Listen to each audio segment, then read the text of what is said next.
નમસ્કાર, જય શ્રી કૃષ્ણ. હું Roshni singer, Rajkot 150 feet ring road ઉપર જે વૃદ્ધાશ્રમ કૌમુદી આવેલ છે ત્યાંની ઓફિસથી હું આપની સાથે વાત કરી રહી છું.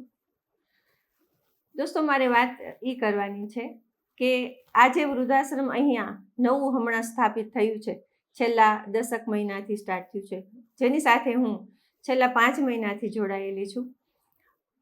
અને જોડાવાનું એક કારણ એ પણ છે કે જે બેન છે અહીંના, જેમનું નામથી આ આશ્રમ બનેલ છે, કૌમુદી વૃદ્ધાશ્રમ, એ બેનને છેલ્લા હું 5 વર્ષથી ઓળખું છું.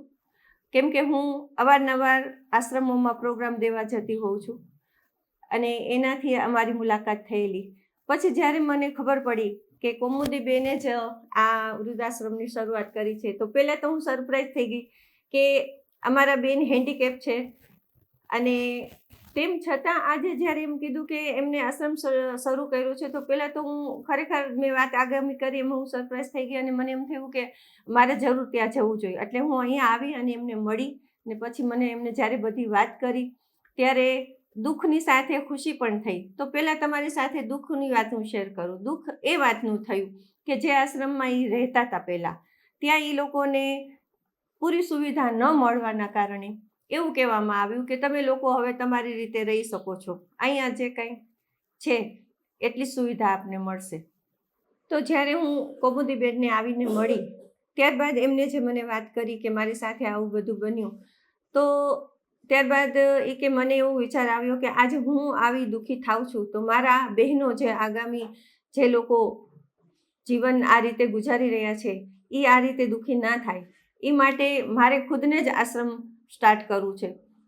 જે કાંઈ થશે એ ભગવાન જોઈ લેશે અને જરૂર મને મદદ મળશે એવી હિંમતની સાથે એમને સ્ટાર્ટઅપ કર્યું. અને જ્યારે મને આ બધી વાત કરી તો મને ખૂબ અંદરથી ખુશી થઈ કે આજે એઝ અ લેડીઝ થઈને અગર જો એ આટલી હિંમત કરતા હોય તો આજે હું પણ એક લેડીઝ છું અને હું તો થોડી કેપેબલ છું કે હું કામ કરી શકું છું, તો હું કેમ એમને હેલ્પ ના કરું.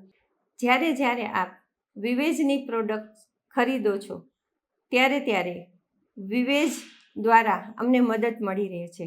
પણ તેમ છતાં જ્યારે પણ આપ અમને મદદ કરવા માગતા હોય તો અમારી આશ્રમની બધી જ ડિટેલ આપને વિવેજની વેબસાઇટ ઉપર મળી રહેશે. આપનો ખૂબ ખૂબ આભાર. ધન્યવાદ. નમસ્કાર.